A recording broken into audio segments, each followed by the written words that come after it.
거의 끼니에 10,000칼로리는 드시는 것 같은데 그런데 도대체 왜 살이 안 찌는 걸까요? 슬프게도 개인의 체중은 유전자 요인이 영향을 미치는 것이 사실입니다. 이 유전자의 특정 변이가 생길 경우에는 식욕 증가, 포만감 감소, 지방세포 에너지 소모 비율이 감소하게 돼요.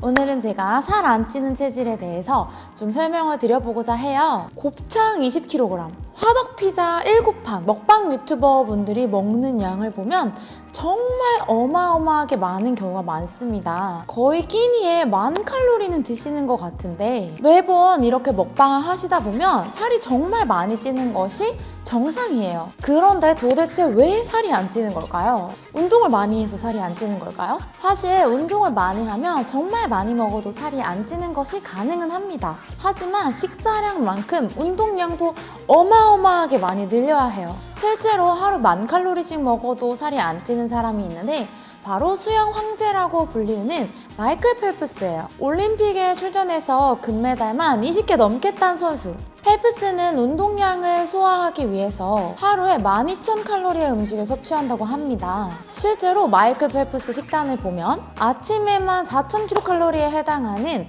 샌드위치와 오믈렛, 시리얼 한 그릇, 초콜릿을 올린 팬케이크 3조각, 그리고 커피 2잔을 먹는다고 해요. 점심은 파스타와 샌드위치, 한 병당 1,000칼로리의 음료수 4병, 저녁은 라지 사이즈 피자 한 판과 파스타, 그리고 스포츠 음료 4병이라고 해요. 이렇게 에너지를 많이 사용할 경우에는 많이 먹어도 살이 안 찌는 게 당연합니다. 하지만 운동을 하지 않는 먹방 유튜버 분들도 많이 있어요. 또 먹방 유튜버 분들이 먹는 양을 소모할 만큼 운동으로 하루를 채우는 것은 쉽지 않을 거예요. 그렇다면 도대체 왜 살이 안 찌는지 제가 지금부터 알려드리도록 하겠습니다. 간단한데요. 바로 유전자 영향 때문이에요. 우리 몸에는 비만을 유발하는 여러 유전자 변이가 있는데 FTO라고 하는 유전자는 이름 그대로 와 오베시티, 즉 지방과 비만의 앞자를 딴 유전자로 비만 유전자 중 가장 먼저 발견된 유전자예요. 이 유전자의 특정 변이가 생길 경우에는 식욕 증가, 포만감 감소, 지방세포 에너지 소모 비율이 감소하게 돼요. FTO 비만 유전자에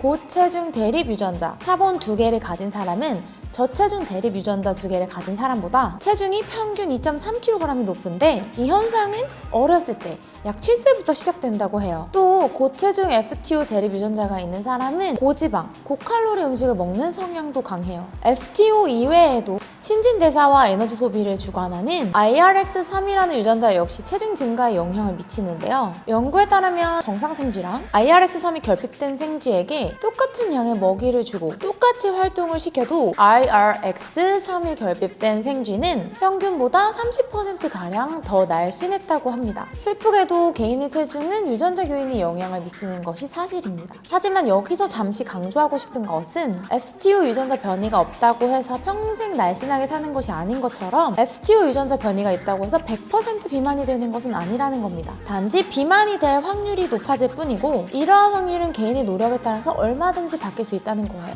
브리티시 메디컬 저널에 등재된 논문에 따르면 10주에서 3년에 걸친 다이어트 결과 FTO 유전자 변이가 있든 없든 식이요법, 운동 또는 약물 치료에 의한 체중 감량 효과는 비슷했어요. 그리고 이러한 현상은 다이어트 방법, 기간, 남녀, 인종, 다이어트 시작 전 비만도에 관계없이 관찰되었습니다. 정리를 하자면 우리를 쉽게 살찌게 하는 저주받은 비만 유전자는 있을지 몰라도 그 유전자는 우리가 체중 감량을 하는 노력에는 영향을 미치지 못한다는 거예요.